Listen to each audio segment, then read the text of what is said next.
అర్థమవుతుందండి? వాళ్ళు వెలుగు దగ్గరికి రారంట. ఎందుకని? వాళ్ళ చీకటి క్రియలు బయలుపరచబడతాయి అని. వెలుగులోకి వస్తే ఏమైందండి? వెలుగులోకి వస్తే వాళ్ళ చీకటి క్రియలన్నీ కనపడతా ఉంటాయి అన్నమాట. కాబట్టి వాళ్ళు ఏం చేస్తారంటే వాక్యం అనే వెలుగులోకి రాకుండా వాళ్ళు ఆ చీకట్లోనే సంచరిస్తూ ఉంటారు అన్నమాట వాళ్ళు. అవునా? కాబట్టి ఏమంటున్నాడు?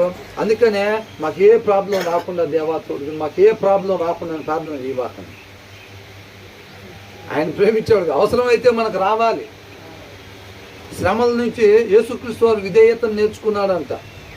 అవునా? మరి ఆయన పోలి జీవించాలంటే మనకు విధేయత ఎక్కడి నుంచి రావాలి? ఫిబ్రవరికి 4:11 ఏమంటున్నారు? వాళ్ళ ఆ దినాల్లో అవిధేయులయ్యి వాళ్ళ అరణ్యంలో రాలిపోయినట్టుగా మీరు అవిధేయులు కాకుండా విధేయత కలిగి నా విశ్రాంతిలోకి నిత్య జీవంలోకి ప్రవేశించుడి అని అంటున్నాడు. మరి ఆ విధేయత రావాలంటే ఎలాగా? శ్రమలు, దేవుడు అనుమతించే శ్రమలు కావాలి మనకి. నిజమైన విశ్వాసులు విధేయతను నేర్పించే శ్రమలు మాకు దయచేయమని ప్రార్థన చేయాలి. మనం చేస్తారా? ఒకట్లా కొంచెం బోల్ట్లు కొద్దిగా లూజ్ చేయాలనుకుంటా.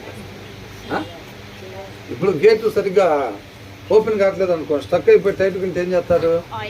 కొద్దిగా ఆయిల్ వేయటం, లేకపోతే స్క్రూలు కొద్దిగా లూజ్ చేయటం. తలకాయలేమో విధేయతను నేర్పించే శ్రమలు మాకు దయచేయదేవా అని ప్రార్థన చేస్తామా? చెయ్యాలి. అది అర్థమవుతుందా? భయపడకూడదండి. ఆయన మనకు తోడుగా ఉన్నాడు. ఆయన మాట ప్రకారంగా వెళ్ళేటప్పుడు కీర్తనలో 11లో ఏమంటున్నాడు దావీదు?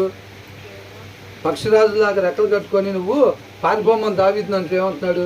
నేనెందుకు పారిపోవాలి? ఆయన మాట ప్రకారంగా ఉండేవాడిని. ఆయన సింహాసనం మీద కూర్చొని నన్ను చూస్తూ ఉన్నాడు. ప్రతి నరుని చూస్తూ ఉన్నాడు. ఆయన మాట ప్రకారంగా నడుచుకునేవాడిని ముడితే ఆయన కనుగుడ్డును ముట్టినట్టే ఆయన నన్ను రక్షిస్తాడు. నేనెందుకు పారిపోవాలి? అన్యాయంగా నా మీదకి వస్తున్నారు చూసారా? వాళ్ళంటేనే ఆయనకి కోపం, వాళ్ళే పారిపోవాలన్నమాట. అది ఆయనకు ఉండే ధైర్యం అన్నమాట. అంతే కదా? ఆ తర్వాత ఏమంటున్నాడు? కాబట్టి నీవు శిక్షించువాడు, నీ ధర్మశాస్త్రమును బట్టి నీవు బోధించువాడు ధన్యుడు. కాబట్టి ఆ బోధ కొరకు ఎదురు చూడాలి. అందుకనే దావీదు ఏమంటున్నాడు? జుంటి తేనె దారుల కన్నా మధురమైన దానివల్లనే నేను బతుకుతాను అంటున్నాడు. అందుకని దానికోసం వాళ్ళు దప్పిగా ఉన్నట్టుగా ఉంటారు అనమాట.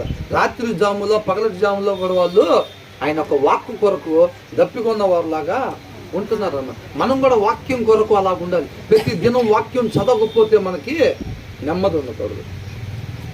వాక్యం చదవాలి. వాక్యం చదవలేదు ఇవాళ.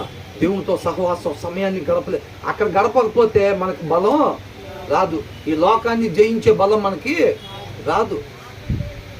కాబట్టి మనం ఆయన దగ్గర సమయాన్ని గడపాలి. ఆయన బోధ వినటానికి ఇష్టం